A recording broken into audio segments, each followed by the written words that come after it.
Assalamualaikum warahmatullahi wabarakatuh, sahabat tiga lelaki. Jumpa lagi kita di channel ini, channel kesayangan Anda.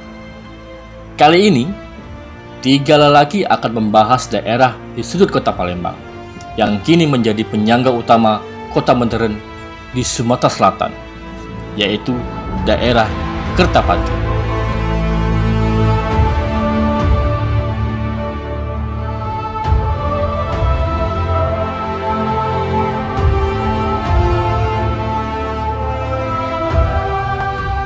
Meskipun Kertapati belum pernah menjadi ibu kota Sumatera Selatan, tapi Kertapati mempunyai segudang cerita di zaman dahulu kala.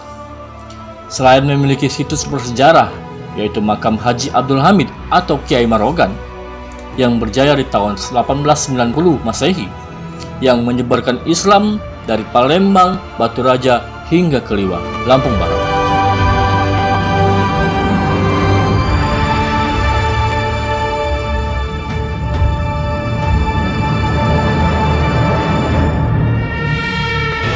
Kertapati berasal dari kata Karangbirahi, yaitu setempat di muara Sungai Ogan di pinggir Sungai Musi. Penduduk asli di sana adalah warga keturunan Sriwijaya dan Kesultanan Palembang. Tapi beredar cerita Kertapati berasal dari kata kereta mati, karena banyaknya kereta yang berhenti kala itu di kawasan Kertapati. Seiring dengan perkembangan zaman, pada tahun 1910, Kertapati wilayah pertama via darat yang dimasuki Belanda untuk dijajah. Karena Belanda masuk dari Jawa ke Lampung hingga ke Palembang. Palembang kala itu kaya akan minyak dan batu bara, sehingga Belanda menginginkan Palembang berada di tangan mereka hingga agresi militer Belanda kedua. Kertapati dianggap posisi strategis bagi Belanda untuk membangun transportasi darat untuk mengangkut hasil tambang dan penumpang. Tata kota buatan Belanda tersusun rapi, yaitu kawasan kota, kawasan pertambangan, kawasan kerajaan, hingga kawasan transportasi.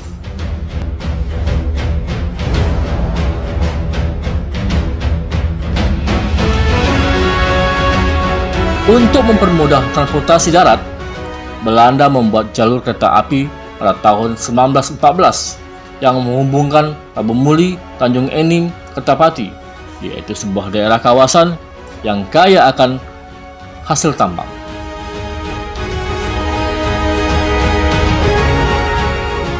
Pada 1 Oktober 1919, jalur kereta api diresmikan, dan pada tanggal 22 Februari 1927 resmi terhubung dengan stasiun Tanjung Karang, Bandar Lampung, dan Kertapati, Palembang. Pembangunan stasiun kereta api memakan lahan yang cukup luas, sehingga membuat Belanda memindahkan warga Karangbirahi ke seberang Sungai Musi, yang kini disebut Karanganyar. Ada juga warga yang dipindahkan ke seberang Sungai Ogan, yaitu di Satu Ulu dan sekitarnya. Belanda menguasai Sungai Grong sebagai tambang minyak yang luas di Palembang. Untuk mempermudah pihak Belanda mengangkut bahan tambang minyak yang ada di Sungai Grong pelaju ke Pulau Jawa, dibuatlah jembatan Ogan. Sungai Ogan merupakan sungai yang membentang dari Ulu Ogan Batu Raja yang telah ada sejak 6.000 tahun yang lalu, seiring dengan munculnya peradaban Padang Bindu, yaitu cikal bakal suku Ogan. Sungai Ogan membelah Kabupaten Oku, Oki, dan Ogan Ilir.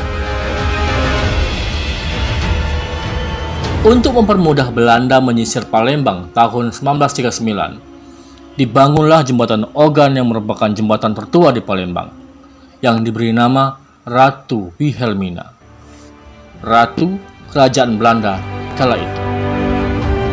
Jembatan Ogan yang menghubungkan antara Kertapati menjadi saksi bisu peradaban Palembang, dari perang Belanda melawan Jepang hingga perang 5 hari 5 malam. Pada agresi militer Belanda kedua, sempat terjadi perang kota melawan Belanda yang menguasai daerah Kertapati pada tahun 50-an. Perang kota dipimpin oleh Haji Sainan Sagiman yang sempat menjadi gubernur Sumatera Selatan pada tahun 1978 hingga 1983. Penduduk asli Kertapati yaitu warga keturunan Kesultanan Palembang. Rekam jejaknya dapat terlihat dari bangunan rumah di seberang Ulu dan Karanganyar. Sebagian lagi warga keturunan suku Ogan yaitu Batu Raja dan Ogan Ilir. Ini tergambar dari mayoritas penduduk yang tersebar di wilayah Kertapati. Nah, sahabat tiga laki, hubungan yang erat antara Kertapati dan Batu Raja. Di pasar atas Batu Raja, ada kampung yang diberi nama Kertapati, tepat di depan rumah Kabupaten Batu Raja, yang merupakan Abdeling Kombring Ulu zaman Belanda. Sementara di Palembang, ada daerah bernama Ngabehi, yang merupakan salah satu marga di Batu Raja. Hubungan erat ini terjalin karena jalur perdagangan Belanda, Palembang, Batu Raja di Sungai Ogan. Ditambah erat lagi, terhubungnya jalur kereta api Batu Raja dan Kertapati. Penduduk Kertapati merupakan bagian dari Kesultanan Palembang, sehingga banyak ulama-ulama besar yang berperan aktif menyebarkan agama Islam dan meninggal di kawasan Kertapati, seperti Haji Kemas Abdul Hamid atau Kemarogan dan Kemas Rindu. Pada zaman Orde Baru, Kertapati merupakan daerah Teksasnya Palembang. Karena banyaknya pelaku kriminal kala itu, sehingga banyak ditemukan mayat korban penembakan misterius. Namun, sejak era reformasi, Kertapati jauh berkembang maju terdepan. Terlebih kini, banyak jalur kendaraan dibuka, baik melalui Jakabaring dan Musi II, sehingga Kertapati memiliki peran besar dalam kemajuan kota Palembang. Sehingga, wajar dong jika Kertapati berkeinginan membentuk Kabupaten Palembang Ulu atau Kertapati. Demikianlah sahabat tiga laki, pembahasan kita tentang Kertapati. Semoga bermanfaat. Jangan lupa tonton informasi lain di channel kami, channel Tiga Laki.